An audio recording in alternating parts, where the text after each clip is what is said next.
Bienvenidos al día 13 de Un año en la Biblia. El día de hoy vamos a estar leyendo Génesis 28 y 29 del Nuevo Testamento, Mateo 9 del 18 al 38, el Salmo 11 y Proverbios 3, el 11 y el 12. Empecemos a leer sobre el Antiguo Testamento. Génesis 28. Entonces Isaac llamó a Jacob, lo bendijo y le ordenó: no te cases con ninguna de estas mujeres cananeas. En cambio, vete de inmediato a Padán Aram, a la casa de tu abuelo Betuel, y cásate con una de las hijas de tu tío Labán. Que el Dios Todopoderoso te bendiga y te conceda muchos hijos, y que tus descendientes se multipliquen y formen numerosas naciones. Que Dios te dé a ti y a tu descendencia las bendiciones que prometió a Abraham, que llegues a ser dueño de esta tierra donde ahora vives como extranjero, porque Dios le entregó esta tierra a Abraham. Así que Isaac despidió a Jacob, y él se fue a Padán Aram, a quedarse con su tío Labán, hermano de su madre, hijo de Betuel el arameo. Esaú se enteró de que su padre Isaac había bendecido a Jacob y lo había enviado a Padán Aram para que encontrara una esposa, y que le había advertido a Jacob: no te cases con una mujer cananea. También supo que Jacob había obedecido a sus padres y se había ido a Padán Aram. A Esaú ya no le quedaban dudas de que a su padre no le agradaban las mujeres cananeas del lugar. Por lo tanto, fue a visitar a la familia de su tío Ismael y se casó con una de las hijas de Ismael, además de las esposas que ya tenía. Su nueva esposa se llamaba Mahalat. Era hermana de Nabaiot e hija de Ismael, el hijo de Abraham. Mientras tanto, Jacob salió de Beerseba y viajó hacia Harán. A la caída del sol, llegó a un buen lugar para acampar y se quedó ahí para pasar la noche. Jacob encontró una piedra donde reposar su cabeza y se acostó a dormir. Mientras dormía, soñó con una escalera que se extendía desde la tierra hasta el cielo, y vio a los ángeles de Dios que subían y bajaban por ella. En la parte superior de la escalera estaba el Señor, quien le dijo: yo soy el Señor, Dios de tu abuelo Abraham y Dios de tu padre Isaac. La tierra en la que estás acostado te pertenece. Te la entrego a ti y a tu descendencia. Tus descendientes serán tan numerosos como el polvo de la tierra. Se esparcirán en todas las direcciones, hacia el oriente y el occidente, hacia el norte y el sur, y todas las familias de la tierra serán bendecidas por medio de ti y de tu descendencia. Además, yo estoy contigo y te protegeré donde quiera que vayas. Llegará el día en que te traeré de regreso a esta tierra. No te dejaré hasta que haya terminado de darte todo lo que te he prometido. Entonces Jacob despertó del sueño y dijo: ciertamente el Señor está en este lugar, y yo ni me di cuenta. Pero también tuvo temor y dijo: qué temible es este lugar. No es ni más ni menos que la casa de Dios, la puerta misma del cielo. A la mañana siguiente, Jacob despertó muy temprano y erigió columna conmemorativa la piedra en la que había reposado la cabeza, y después derramó aceite de oliva sobre ella. Llamó a aquel lugar Betel, que significa casa de Dios, aunque antes se llamaba Luz. Luego Jacob hizo el siguiente voto: si Dios en verdad está conmigo y me protege en este viaje, y si Él me provee de comida y de ropa, y si yo regreso sano y salvo a la casa de mi padre, entonces el Señor ciertamente será mi Dios. Y esta piedra que levanté como columna conmemorativa será un lugar de adoración a Dios, y yo le daré a Dios 1/10 parte de todo lo que Él me dé. Génesis capítulo 29. Entonces Jacob se apresuró y por fin llegó a la tierra del oriente.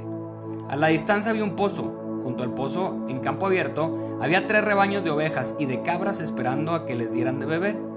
Pero una pesada piedra tapaba la boca del pozo. Era costumbre del lugar esperar a que llegaran todos los rebaños antes de quitar la piedra y dar de beber a los animales. Después se volvía a tapar la boca del pozo con la piedra. Jacob se acercó a los pastores y preguntó: ¿de dónde son ustedes, amigos? Somos de Harán, contestaron ellos. ¿Conocen ahí a un hombre llamado Labán, el nieto de Nacor?, les preguntó. Sí lo conocemos, contestaron. ¿Y él está bien?, preguntó Jacob. Sí, está bien, contestaron. Mire, ahí viene su hija Raquel con los rebaños. Todavía estamos a plena luz del día, dijo Jacob, por lo que es demasiado temprano para reunir a los animales. ¿Por qué no dan ustedes de beber a las ovejas y a las cabras para que así puedan volver a pastar? No podemos dar de beber a los animales hasta que hayan llegado todos los rebaños, contestaron. Entonces los pastores quitaron la piedra de la boca del pozo y damos de beber a todas las ovejas y las cabras. Todavía estaba Jacob hablando con ellos cuando llegó Raquel con los rebaños de su padre, porque ella era pastora. Ya que Raquel era su prima, la hija de Labán, el hermano de su madre, y como las ovejas y las cabras eran de su tío Labán, Jacob fue al pozo, quitó la piedra que tapaba la boca y dio de beber al rebaño de su tío. Luego Jacob besó a Raquel y lloró en voz alta. Le explicó a Raquel que él era su primo por parte de su padre, el hijo de su tía Rebeca. Enseguida Raquel salió corriendo y se lo contó a su padre Labán. En cuanto Labán oyó que su sobrino Jacob había llegado, corrió a encontrarse con él. Lo abrazó y lo besó y lo llevó a su casa. Cuando Jacob le contó su historia, Labán exclamó: verdaderamente eres de mi misma sangre.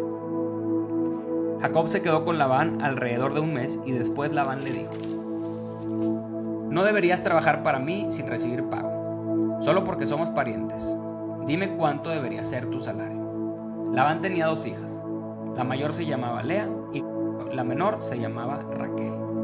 No había brillo en los ojos de Lea, pero Raquel tenía una hermosa figura y una cara bonita.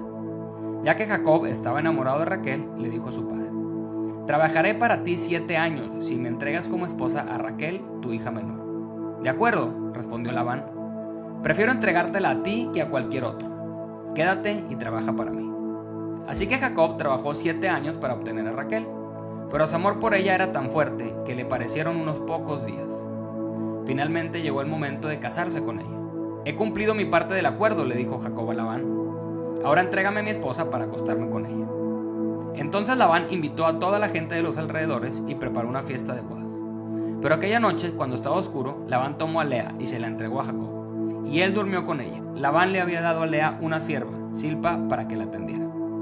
A la mañana siguiente, cuando Jacob se despertó, vio que era Lea. ¿Qué me has hecho?, le dijo Labán con furia. He trabajado 7 años por Raquel. ¿Por qué me has engañado? Aquí no es nuestra costumbre casar a la hija menor antes que a la mayor, contestó Labán. Pero espera hasta que termine la semana nupcial y entonces te daré también a Raquel, siempre y cuando prometas trabajar para mí otros 7 años. Así que Jacob aceptó trabajar 7 años más. Una semana después de casarse con Lea, Labán también le entregó a Raquel. Labán le dio a Raquel una sierva, Bilha, para que la atendiera. Entonces Jacob durmió también con Raquel y la amó mucho más que a Lea. Y se quedó ahí y trabajó para Labán los 7 años adicionales. Cuando el Señor vio que Lea no era amada, le concedió que tuviera hijos, pero Raquel no podía concebir. Así que Lea quedó embarazada y dio a luz un hijo, a quien llamó Rubén, porque dijo: el Señor se ha dado cuenta de mi sufrimiento y ahora mi esposo me amará. Al poco tiempo volvió a quedar embarazada y dio a luz otro hijo, a quien llamó Simeón, porque dijo: el Señor oyó que yo no era amada y me ha dado otro hijo. Después quedó embarazada por 3ª vez y dio a luz otro hijo. Lo llamaron Leví, porque ella dijo: ciertamente esta vez mi esposo sentirá cariño por mí, ya que le he dado 3 hijos. Una vez más, Lea quedó embarazada y dio a luz otro hijo, a quien llamó Judá, porque dijo: ahora alabaré al Señor. Y entonces dejó de tener hijos. Eso fue Génesis 29 y Mateo 9, versículos 18 al 38. Mientras Jesús decía esas cosas, el líder de una sinagoga se le acercó y se arrodilló delante de él. Mi hija acaba de morir, le dijo, pero tú puedes traerla nuevamente a la vida, solo con venir y poner tu mano sobre ella. Entonces Jesús y sus discípulos se levantaron y fueron con él. Justo en ese momento, una mujer, quien hacía 12 años que sufría de una hemorragia continua, se le acercó por detrás.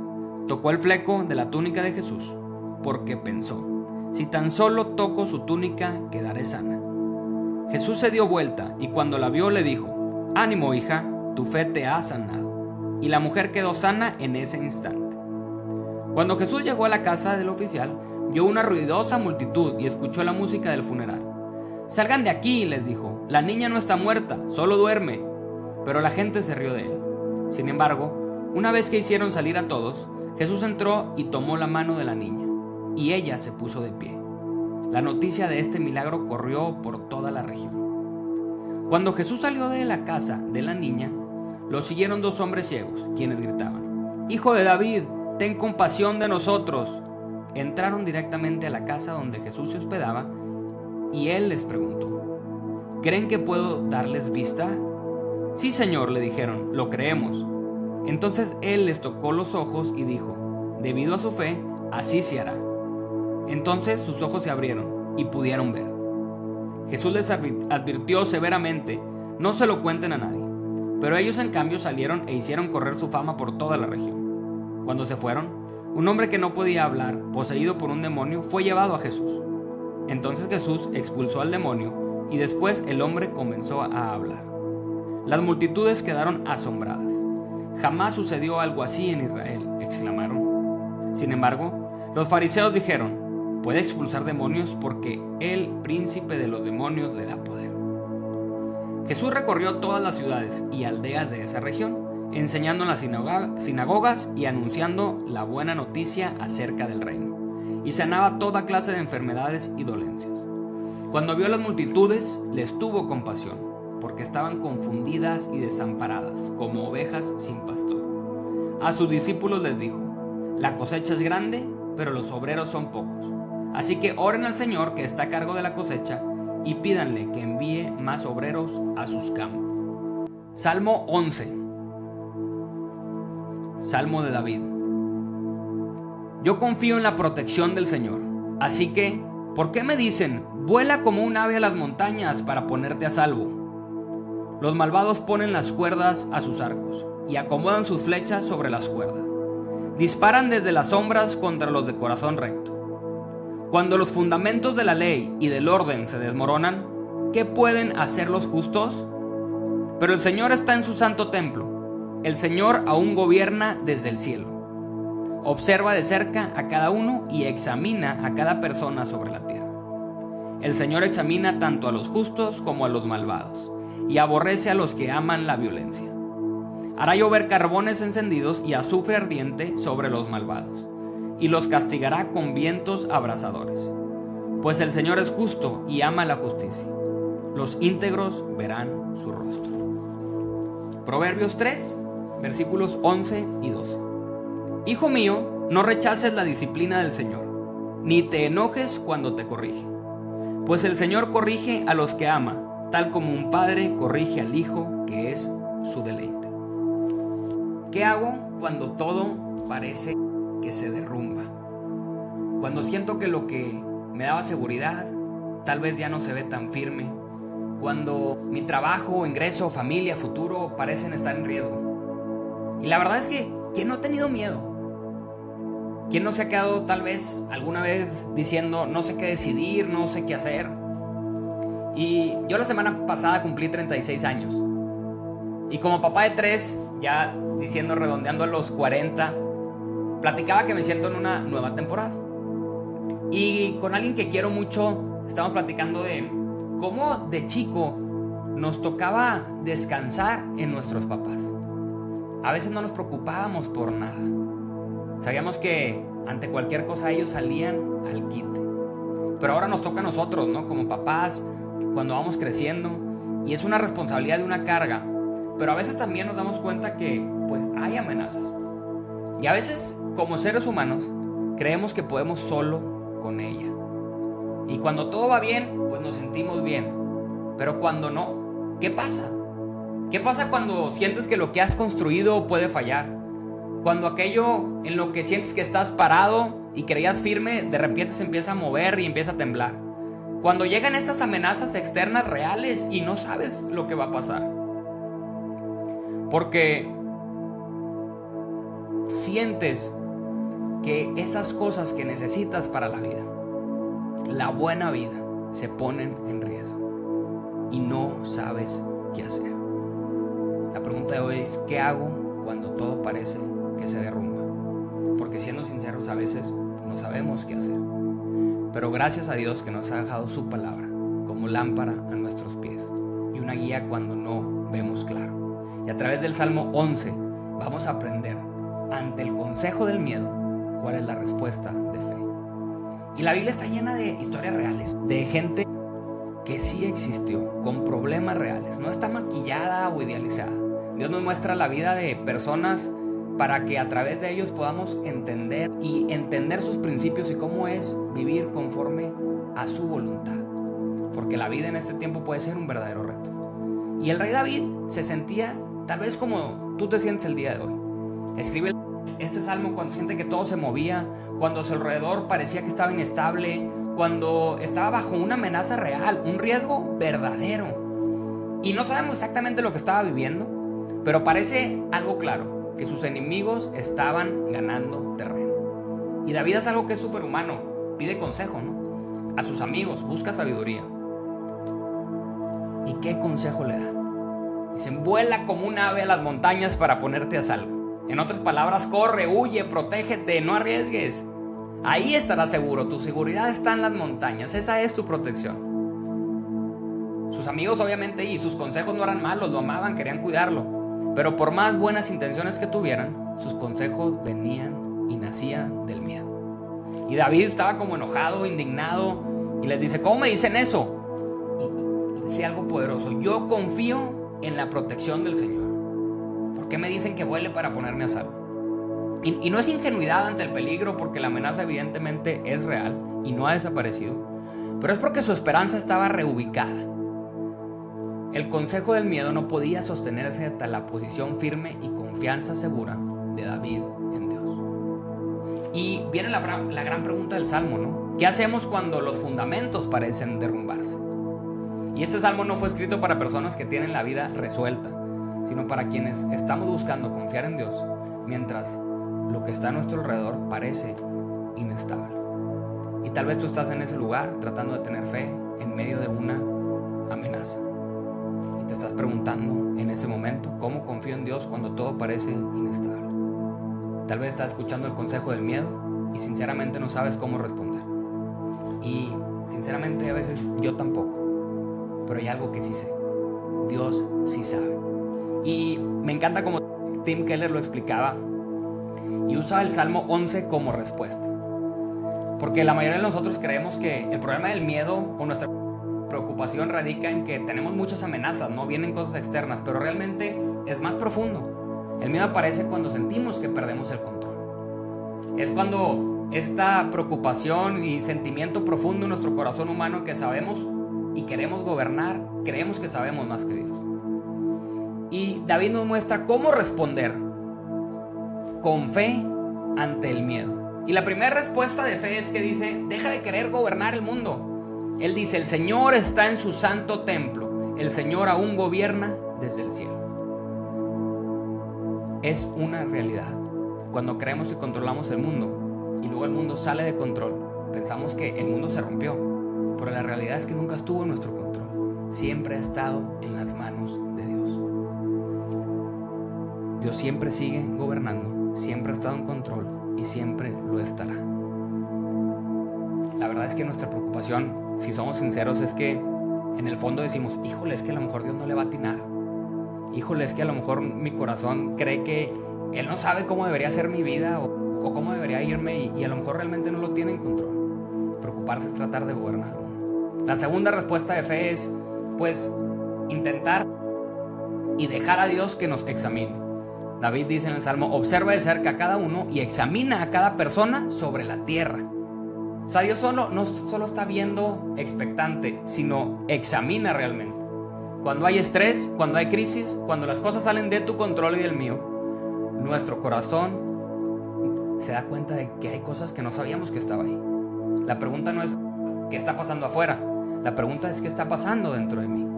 ¿Qué está tratando de decirme Dios? ¿Qué quiere cambiar en mí?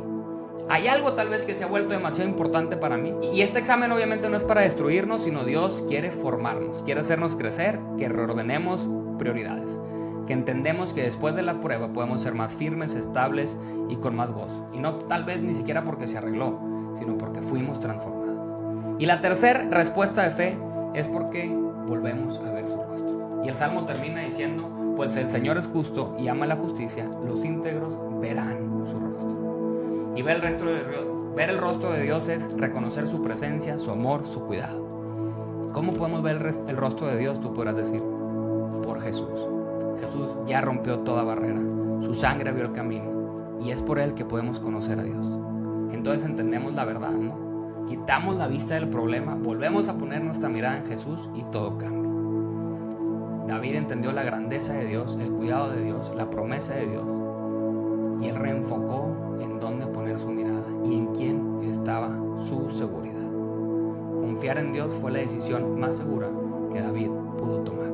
Así que cuando no sepas qué hacer, cuando el miedo quiere darte una respuesta, tú ya sabes cómo responder con fe. Acompáñame a orar sobre esto. Señor, el día de hoy algunos venimos con miedo. Tal vez escuchamos números, noticias, amenazas que pueden ser reales, pero el día de hoy venimos a aprender a vivir con estos principios. Ayúdanos a dejar de querer gobernar el mundo y a entender que tú sigues sentado en el trono y tienes control. Examínanos en este tiempo y muéstranos, Señor, las áreas que quieres mejorar y transformar en nuestro corazón, pero sobre todo llévanos a tus brazos y permítenos verte en nuestros problemas. Úsalos para podernos acercar a ti cada vez más. En el nombre de Jesús, amén. Que Dios te bendiga. Esto fue el día 13 de Un Año en la Biblia. Nos vemos mañana.